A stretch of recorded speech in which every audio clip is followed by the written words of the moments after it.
ပြီးခဲ့တဲ့နှစ်ကမိုးနည်းနည်းဆောတော့ကျဲချင်းကနည်းနည်းဟိုမြေတအားပြဲတာပေါ့တော့ပြောမှဆိုအချင်းချင်းအပြင်ပေါက်နှုံးကအပေါက်နေတော့ပေါ့ပြောမှဆိုဟုတ်ကဲ့မလို့တင်နာတော့ဒီကာဗွန်မီတိုရဲပြီးတော့မှရန်စင်းရဲရောပြီးထောင်းတဲ့အချိန်ကနေစပြီးတော့မီလုံးလွတ်တဲ့အချိန်ဖြစ်ပဲအဲ့ဒါမပေါ်စားတင်တဲ့အချိန်ပဲဗျနေပိုးလိုမျိုးnàoအထက်ဆိုရိုက်ရီစနေနော်ခမ်နော်ရီတန်ငါတဘဝဖီလွန်နန်လက်ဆောင်တဘာနာစနေနော်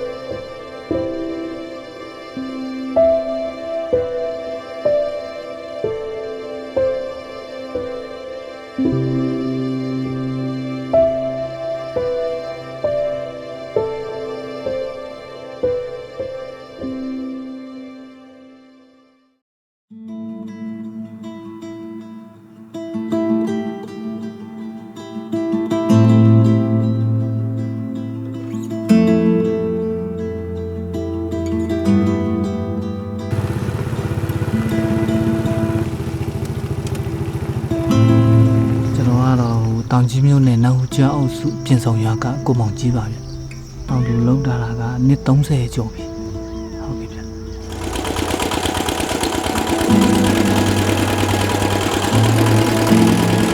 ပြောင်းအဓိကစိုက်တယ်ဗျ။တခြားတော့ဟောပေါ့။ပြောင်းချူတို့ဒီကုံစိမ့်တွေနည်းနည်းပါပေါ့။ပြီးခဲ့တဲ့နှစ်ကမိုးနည်းနည်းဆောတော့ကျဲချင်းကနည်းနည်းဟိုမြေတအားပြဲတာပေါ့တော့ပြောမှဆိုအချင်းချင်းအပြင်ပေါက်နှုံးကအပေါက်နေတော့ပေါ့ပြောမှဆိုဟုတ်ကဲ့ဟိုမိုးမရွယ်ဘယ်လိုလုပ်အေးမီချူပွဲတွေပေါ့နော်မီချူပွဲတွေလုပ်ပြရတယ်ဟုတ်မုန်းခေါ်ပွဲပေါ့နော်ဟုတ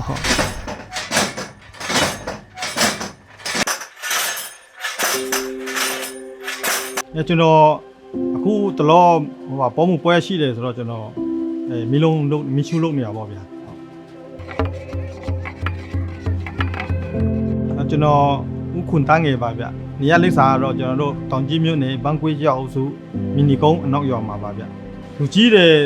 ထားခဲ့တဲ့နီးစနေတော့တော်တော်လေးတော့အခုနီးစနေတော့တော်တော်လေးတော့ကွာသွားอยู่ဗျာမလို့ဆိုတော့ဟိုအရင်တုန်းကတော့လက်ထောင်းနဲ့ရန်လူနဲ့ပဲထောင်းတာပေါ့ဗျာထောင်းစုံနဲ့အခုနောက်ပိုင်းမှာတော့ကျွန်တော်တို့မော်တာနဲ့ထောင်းတာပေါ့အဲ့လိုပေါ့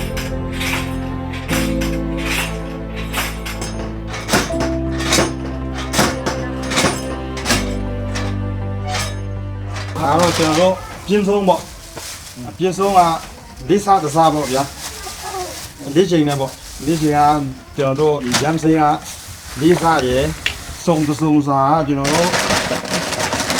ရန်စင်းက40တားရယ်မီတိုးရ30တားအဲ့လိုပေါ့အဲ့ဒါတော့ပြင်းဆုံးပါပဲလူဖိုင်ဆိုတာကျွန်တော်တို့လူဆိုတာကျွန်တော်တို့မိခိုးပေါ့ဗျာဖိုင်ဆိုတာမြန်တာပေါ့ဟိုရှေးလူကြီးကထားခဲ့တဲ့စကားပုံအရာပေါ့ဗျာလူဖိုင်ဆိုတော့ကျွန်တော်တို့ပိုးဘာသာနဲ့ပြောရမယ်ဆိုရင်တော့လောင်တာပြင်းတဲ့သဘောပေါ့အဲ့လိုမျိုးကျွန်တော်တို့ရေရချက်တော့ကောင်းပါတယ်ဗျကျွန်တော်တို့ဒီမောဦးစိုက်ချိန်ပြုတ်ချိန်ရောက်ပြီဆိုရင်တော့မီယိုဖလာထားခဲ့တဲ့မွေနိပေါ့ဗျာမွေနိကောင်းပေါ့ဗျာအေးမိုးကောင်းအောင်ကျွန်တော်တို့လိုချင်တဲ့မိုးရေအပြည့်ရအောင်တော့ကျွန်တော်တို့မိုးကြိုတဲ့သဘောပေါ့ဗျာအရင်မိုးကြိုတော့တဲ့သဘောကျွန်တော်တို့အဲ့လိုမျိုးပြိုင်ကြတယ်ဗျဟုတ်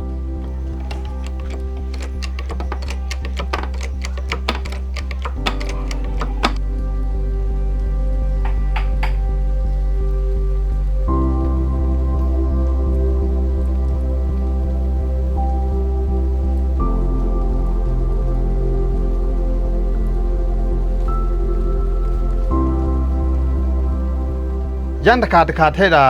ထဲရင်တော့ကျွန်တော်တို့9မိနစ်လောက်ပဲ9မိနစ်နဲ့7မိနစ်အကြာမှာပဲပြန်ဖြုတ်လို့ရပြီဒါပေမဲ့ဒီတိုင်းပဲတခါထောက်ယုံနဲ့ပြန်ပြီးဘူးဗျ9မိနစ်တခါနားပြီးတော့တခါပြန်ထောက်ပေါ့ ပြီဆိုတော့ရန် တခါထဲရန်တခါထဲရင်တော့ကျွန်တော်တို့ဒီကျဲကခုနကျွန်တော်တခါထောက်ထားတယ်မလား9မိနစ်နားပြီအခု9မိနစ်ရပြီဆိုတော့ကျွန်တော်ပြန်ထောက်မယ်ဗျာအေးပေါ့အဲ့လိုမျိုးပေါ့ ဟုတ်ပြီလုံးမှာရှိတဲ့ရန်အားတွေအလုံးနောက်ပြန်လာတဲ့တောင်ခံနေသူကဒီမျိုးစားရေးလုံးတော့ထဲ ကျွန်တော်တို့ဒါမျိုးပေါ့ခုနဟိုကရပြီးပြီဆိုတော့ဒီမှာဒီကနေဟိုကဒါကမြေပေါ့ဒါမြေပေါ့73စိတ်14စိတ်ရှိလို့တဲ့မြည်စရာလည်းရှိတယ်ဒါပေမဲ့ကျွန်တော်ကတော့ဒီ12စိတ်ပေါ့3မှတ်ပေါ့ ဟုတ်လေလဲတမိုင်း ဒါဖောက်စင်တချို့တလေကတော့ခေါင်ကဒီခေါင်ဆူးကိုလေအကြီးသုံးတယ်ဗျ10စိတ်17စိတ်လောက်သုံးတယ်10စိတ်တော့သုံးတာအများဆုံးပေါ့ကျွန်တော်တော့9စိတ်နဲ့သုံးတယ်ဗျအဲ့လိုပေါ့ကျွန်တော်တို့ဒီဆူးတဲ့အကုန်လုံးပြီးသွားပြီဆိုတော့ကျွန်တော်တို့ဒီတိတ်နဲ့ပတ်တော့မှာအလားစီမှာပေါ့ဗျာ တော့ဒီ ready made ပစ္စည်းတွေမရှိခင်တော့သူ့ရဲ့အရွေးရမှာတော့နီးနေပေါ့ဝါနီးလေးနဲ့သူကြစ်လေးနဲ့ပတ်တော့မှဒီဟာလေးကိုအလားဆင်တဲ့ပုံစံမျိုးအဲ့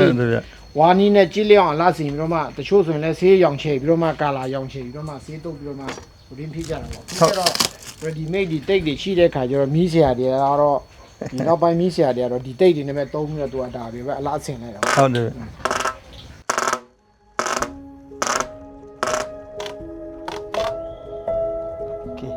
ဟိုအရင်တော့မြင်ဆရာနဲ့ကြားဆရာနဲ့ပဲကျွန်တော်လုပ်တာပေါ့ဗျာ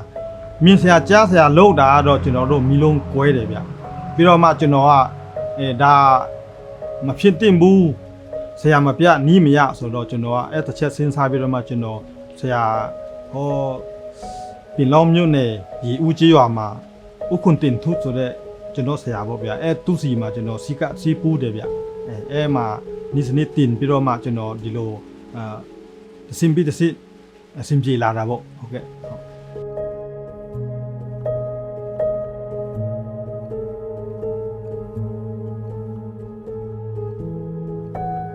ဆရာအဲ့မှာဆရာ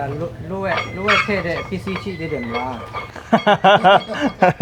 အပေါက်ပေါ့လိုဝက်ထည့်တဲ့ရန်လေးရှိသေးတယ်ဟုတ်တယ်ပြမယ်ဒီဝက်ချက်ပေါ့ကျွန်တော်မှဆိုတော့ကျွန်တော်မပြချင်ဘူးဒါပေမဲ့ဗာစင်းစားတာတော့ဗာစင်းစားတာတုံးဆိုတော့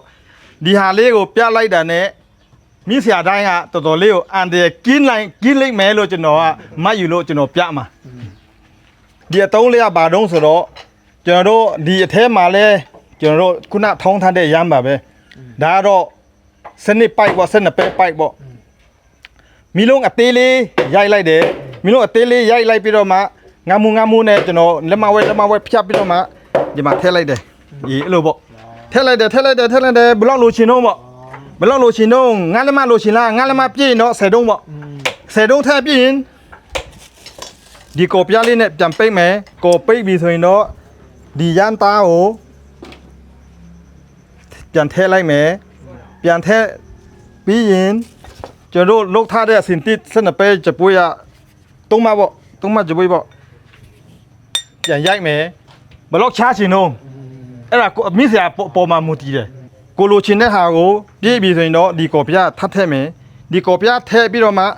တခါပြန်ရိုက်မယ်ပြန်ရိုက်လို့ရှိရင်တော့ပြီးပြီအကုန်လုံးတည်တော့ကျွန်တော်နေ့စနေ့တော့ယူသုံးလို့ရှိရင်လုံးဝအန်တရာကင်းရမယ်ဆိုရင်တော့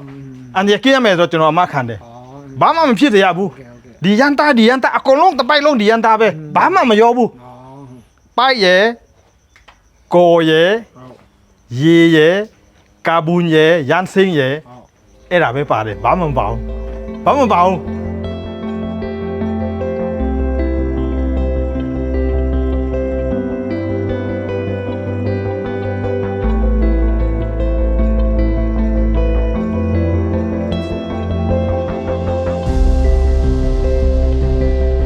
ပထမပြန်ချင်းရတော့ကျွန်တော်နိစနစ်မမှန်တဲ့အတွက်ကြောင့်မီလုံးကကွဲသွားတယ်ဗျတော်တော်လေး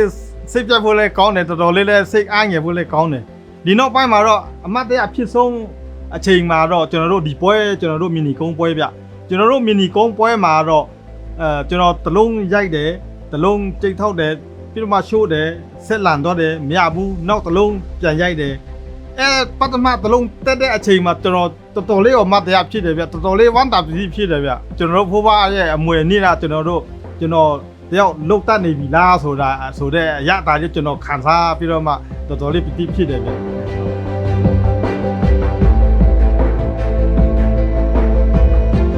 ဒီကတော့ကျွန်တော်ပြိုင်ခဲ့တဲ့ဟောပါလူဖိုင်ပြိုင်ပွဲထဲမှာပြိုင်ပွဲအကြီးဆုံးပေါ့ဗျာ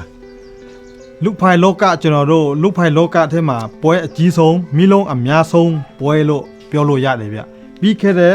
ကျွန်တော်တို့1385ခုနှစ်ဟောပါပုံမှုပွဲပေါ့ဗျာမိလုံးအလုံးရတော့400ကျော်သွားတယ်ဗျအေး400ကျော်သွားတဲ့နေ့မှာကျွန်တော်မိရတော့ပရမစုခုရတယ်ဗျအဲ့လိုဟု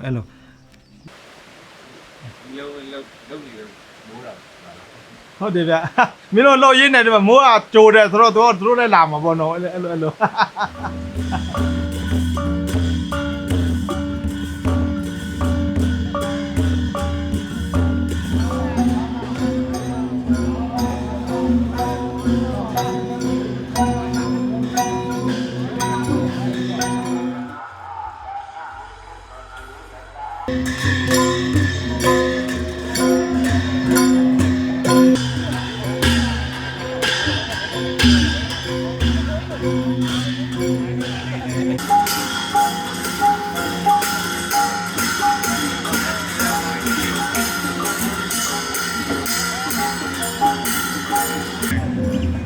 လူတရနောင်ဟွာတော်မိစုံဒီပရိယတိ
လူဖိုက်ပွဲမိချူကိုထမ်းပြီးတော့မိုးရွာလေးထဲမှာတော်တော်ပျော်ခဲ့ရတယ်ပေါ့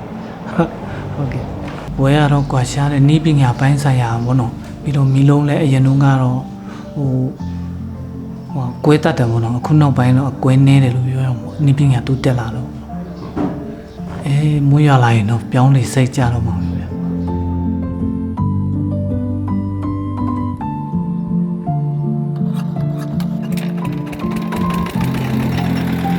ပေါင်းနေကြတော့စိတ်ပြီးဟုတ်တယ်မိုးလာရင်တော့သူကပေါက်တာပဲပေါင်းပြန်တော့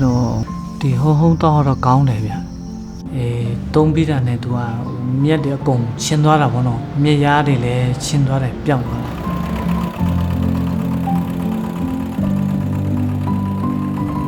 မိဆရာတိုင်းကမိဆရာဘာတော်ကြီးမိဆရာတွေကတော့လုံးရင်တော့အကွဲနေတယ်ဗျအေးရှိတော့ရှိတယ်ကွဲတော့ကွဲတတ်ပါတယ်တလုံးတလီပေါ့ဗျဒါပေမဲ့ကွဲတဲ့အချိန်မှာလည်းအန်ဒီမရှိဘဲနဲ့အိုးရှေ့နာရောက်မှပွဲခင်းနဲ့မကွဲဘဲနဲ့ရှေ့နာရောက်မှဒီကွဲတတ်တယ်အဲ့လိုမျိုးသဘောပေါ့အဲ့လိုမျိုးတော့ရှိ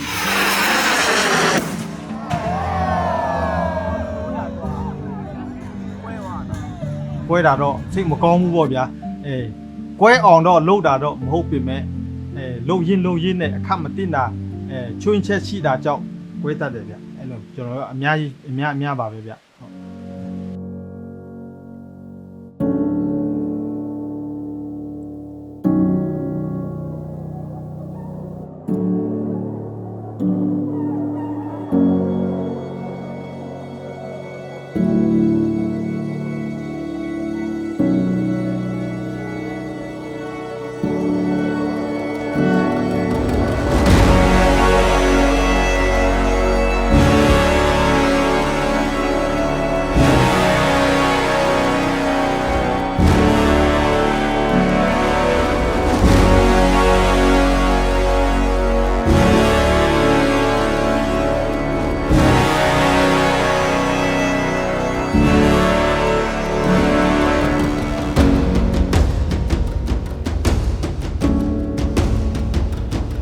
အေးကြားဖို့တာတော့မြင်ဖို့တာတော့တခြားနိုင်ငံတော့မရောက်ဘူးပေါ့ဗျာလိုင်းပေါ်မှာ